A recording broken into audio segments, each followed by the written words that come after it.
আবারও আপনাদের সামনে আমি চলে এলাম আজকে খুব পরিচিত একটা খাবার নিয়ে, যার নাম ভাপা চিকেন।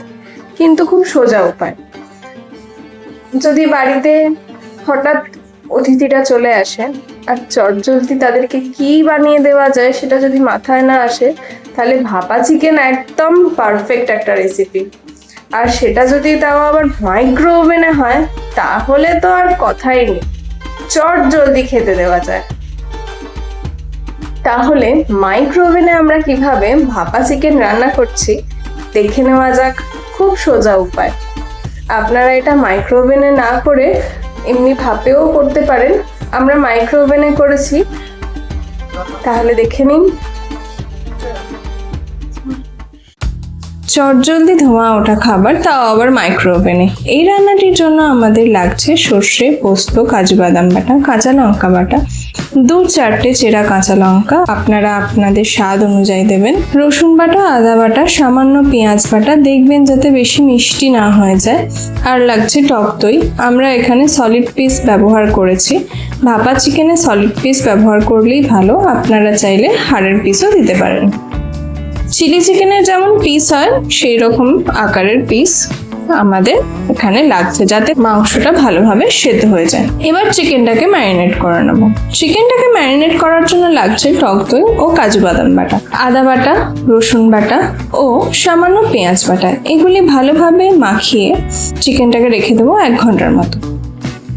আমরা এখানে কালো সর্ষে ও পোস্তকে ভিজিয়ে রেখেছি, যাতে জিনিসটা ভালোভাবে পেস্ট হয়ে যায়।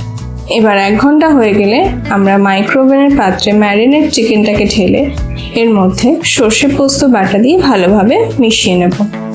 এরপর এখানে কাঁচা লঙ্কা বাটা দেব ও পরিমাণ মতো নুন, হলুদ দিয়ে ভালোভাবে মাখিয়ে উপর থেকে সর্ষের তেল ছড়িয়ে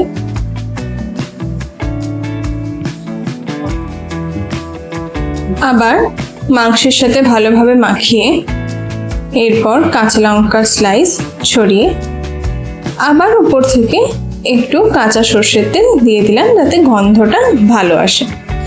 এবার পালা মাইক্রো ওভেনে। এবার মাইক্রো ওভেনে পাত্রটাকে বসিয়ে আমরা 15 মিনিটের জন্য মাইক্রো ওভেনে দিলাম।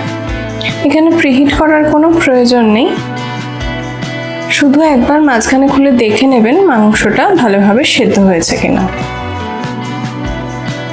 আমরা এখানে চিকেনটাকে বেশ অনেকক্ষণ ম্যারিনেট করে রেখেছিলাম, তাই আমাদের চিকেন একদম পারফেক্টলি রেডি। আপনাদের যদি মনে হয় চিকেন এখনো সেদ্ধ হয়নি, তাহলে আপনারা আরও 10 মিনিটের জন্য চিকেনটাকে মাইক্রো ওভেনে দিতে পারেন। এবার আমরা মাইক্রো ওভেন থেকে ভাপা চিকেনের পাত্রটাকে নামিয়ে নেব। দেখুন কত সুন্দর লাগছে চিকেনটা, কি সুন্দর গন্ধ বেরিয়েছে। ভয়েস দিতে দিতে জিভে জল চলে এলো।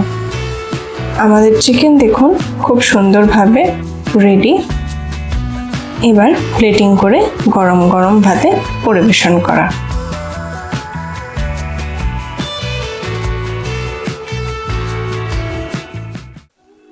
আজকে টেস্ট করবে আমার বোন। আজকে আমি রান্না করেছি ভাপা চিকেন। বোন টেস্ট করে বলবে কেমন হয়েছে।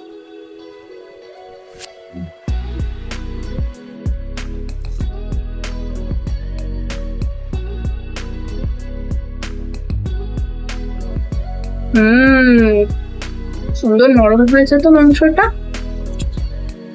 ভালো নরম হয়েছে কিন্তু মাংসটা দিদি তুই দেখিয়ে পাই।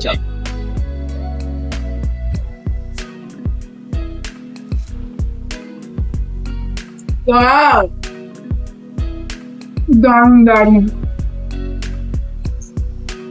ভালো মন হচ্ছে না, ভালো লাগছে, দারুণ হচ্ছে, দারুণ। খুব নরম মাংসটা, মাইক্রোওয়েভে যে এত সুন্দরভাবে মাংস হয় তুই না করলে বুঝতে পারতাম না। Thank you. একবার